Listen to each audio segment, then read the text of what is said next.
Let me bring in Chris Mannix from Yahoo Sports. Let me start there. If you're starting your team, you know what you know who they are. It's Dirk Nowitzki versus Vince Carter. You're starting your team with who? Dirk Nowitzki. Okay. Yeah. I mean, there's a lot of reasons, but a big that could do what Dirk did. I mean, he was special. I mean, Vince was great, and I don't blame Vince for his team's not winning a championship. There's more to it than that, but everything Dirk could do offensively, and neither one of them was a great defensive player. So you really look at the offensive end of the floor, I would take Dirk. But who changed the bigs on the perimeter? Was it Dirk? Oh yeah, I mean Dirk. I mean, you ask any GM that's been around a long time. Dirk changed the game in ways that I'm not sure any athlete ever really has. I mean, outside of a Shaq at the 5 and with the overwhelming power, but even that, you can go back to Wilt Chamberlain when you're talking physical dominance. The NBA had never seen, a player like Dirk doing what he did. I mean, I think that draft, Dan, Robert Tractor Trailer was traded for Dirk, I think, and he was the big that everyone was looking for at that time. I mean, there just weren't 7-footers, 6'10" guys, 6'11" shooting threes. He has changed the game, and now as we enter this generation, you've got Porzingis, changing fives. So 20 years ago, Dirk changed the 4. And today, Porzingis and one or two others are changing fives. Let's look at the top of the draft here, because DeAndre Ayton doesn't fall into that perimeter category for a guy who's 7 feet tall. Bagley has range here, but how surprised are you that those are going to be the 2 top picks in the draft?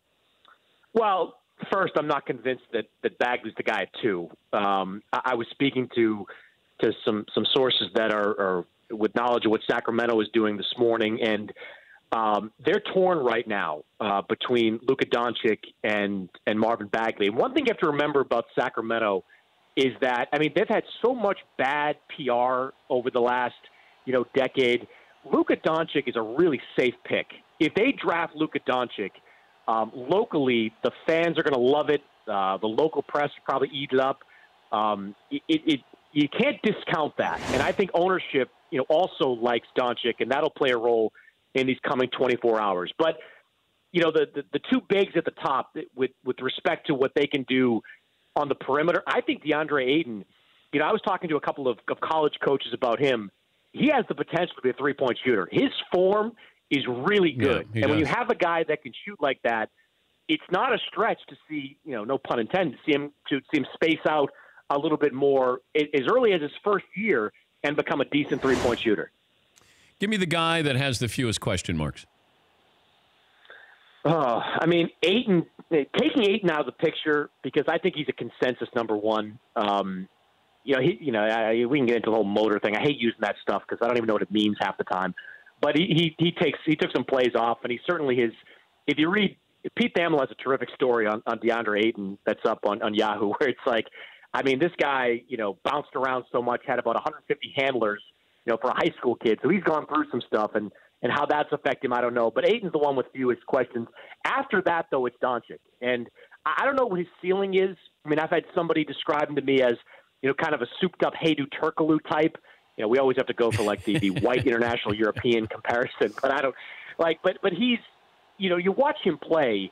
And you know what drives me crazy, Dan, is, the last, month, Luka Doncic has been kind of picked apart. He went from 2 months ago being a consensus number 2 to being just sort of dissected out there. And the reason is because he's been playing games. He's been playing competitive basketball for the last month.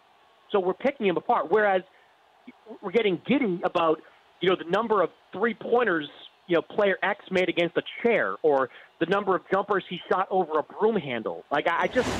This draft process, it always cracks me up with what teams care about. But I think Doncic, out of anybody besides Ayton, has the fewest question marks. You can check out NBA Draft Show tonight, featuring Chris Mannix, Pete Thamel, Mike Hopkins, and Wes Wilcox, 7 Eastern on Yahoo Sports and Yahoo Sports mobile app. A couple other things here with LeBron, I guess, opting out. What happens with Kawhi? What happens with Paul George? Which of these three guys, who makes the first move here? And then what happens after that?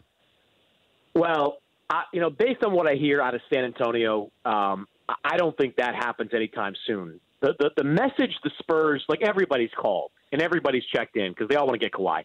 But the message the Spurs are sending back is, look, don't believe everything you read. We think we can re-sign him. But if you want to make us an offer, we'll consider it. I mean, it's basically becoming, as one GM told me, a blind auction out there. So you can make a bunch of offers, and the Spurs will pick through them. I mean, they are going to be methodical with this, as they should be. I mean, this is a top 5 player in the NBA in his prime that they'll be trading. So I don't think that gets done before free agency. And after that, it's going to be LeBron. Now, the wild card is if Paul George likes Russell Westbrook in Oklahoma City a lot more than we think he does. I've been pretty consistent in saying that I think that we're really discounting the fact that he could go back there because the relationship with Russell is really strong. But if you look at those three guys you're talking about, LeBron is probably going to make the first move, and Paul George is simultaneously or immediately after that will be next. I'm curious if LeBron goes to the Lakers a year early or he would wait a year just to find out what Kawhi does, what Paul George does. That do you want to get there and all of a sudden nobody's joining you? Does LeBron want to get into that scenario? It's a reasonable point, Dan. I mean, he's not going to play with Brandon Ingram and Lonzo Ball. Like, he's just not. If that's the case, I mean, does he try to link up with Houston for a year? Does he go back to Cleveland for a year with an understanding that, do a 1+1 with Cleveland with an understanding that in the offseason they'll package Kevin Love and whoever they draft at number 8 to change things up? Because equally as sure, Dan, he's not going back to Cleveland with that same team. He knows what the ceiling is for that same team, so they'd have to do something. There's just not a lot of great options out there for him. Nothing that makes as much sense as Miami did in 2010 with that group, as Cleveland did in 2014 with their group. It's not an ideal market in the summer of 2018 for LeBron. Is there somebody they can draft that LeBron is going to go, okay, all right, I can make this work? Yeah, but they're not going to do that. And from what I'm told, they're not even consulting with LeBron on this. I mean, they're making this pick, completely independent of LeBron James. I think they'd like it if Michael Porter Jr. slipped down to them. He's one of the most interesting guys in this draft because there are people that love him and are trying to move up to get him, and there are teams in that top 10 that are legit terrified of this back injury. I tell you, Dan, not to change the topic there, but like number 3 is where the action starts. I don't think Atlanta wants that pick. I think they'll auction that off instead, try to move down. I reported yesterday that they're eyeing Trae Young, and they don't need to be at 3 to draft Trae Young. So I think they're going to try to move back into the top 10 and try to trade it for a team that wants Luka Doncic. And there are a bunch of teams that want Luka Doncic. So if Sacramento goes Bagley, it's going to be on. I think if they go Bagley, Atlanta trades that pick, and all of a sudden we're off to the races. Will you be tweeting the draft picks before they're announced? Well, right now the answer is no. We'll see what happens in, 12 hours. Well, wait. Who's going to? Why is there some doubt here? Well, I mean, I think we've all kind of agreed that whether it's the NBA partners, so to speak, have agreed to not do it. I mean, look, it's not really a question of me necessarily. I'm hosting the show. It's difficult for me to do it, but it's Shams, it's others that are with us. I don't know. I'm still trying to put it this way. I'm still trying to figure out what the rules are on this and what we can and can't do on draft night. When are you getting your hair cut on our show? I'm targeting July 29th. What are your thoughts on that? Or the whatever that Monday is. Okay. All right. We'll see if we can pencil you in. Anybody else getting their head shaved on our show that day, Paulie? No, it's all wide open. Okay. All right. Just want to make sure. So July 29th for Mannix on the show. Maybe it's the 30th. Maybe it's the 30th. I think that's the Monday. Okay. If you played in my own barber, though. If you played Adrian Wojnarowski a game to 10, who would win? Oh, I'd win 10-0. Okay. first of all, I mean, I've got the size and the strength and the skill, so I would control that game from start to finish. But Wojnarowski would break the story before you would that you had beaten him. Without question. He would have it at, if it's 2-1, he would have the game being over at 10.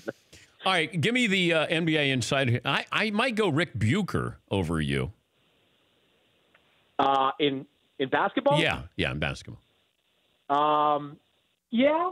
I haven't seen. I'm trying to think. We have been playing media games. I haven't played in a while, but we oftentimes get together and play media games. Broussard's good. Broussard's really good. I think he played college basketball on some level. And sneaky good is Mike Wise, formerly of the Washington Post. Yeah, he's a tall drink of water there. If I had you against Stephen A. Smith one-on-one. Haven't seen Stephen A. play, but, I mean, look, you know me, Dan. I have warped confidence. I'll never bet against myself on those games. I think I'd kick his ass, too. I think I remember seeing Stephen A. shoot in Houston at an NBA Finals, and he's got an ugly shot. Well, doesn't it come down at this point, Dan, to like the ability to have conditioning? I watched that ridiculous Jimmy Kimmel Ted Cruz game where those guys looked like they were gassed after two minutes. Yeah, like I might just dribble around and try to get Stephen A. to lose his stamina there, and then take him off the dribble. All right. I'm just curious here. Yeah. All right. Have fun tonight, okay? Thanks for joining us, and we'll see you in late July. You got it, Dan. That's Chris Mannix. You can check out the NBA Draft Show tonight featuring Mannix, also Pete Thamel. You got Mike Hopkins, Wes Wilcox. 7 Eastern on Yahoo Sports and Yahoo Sports mobile app. For more Dan Patrick Show, tune to Audience Channel 239 on DirecTV or download the Dan Patrick Show app.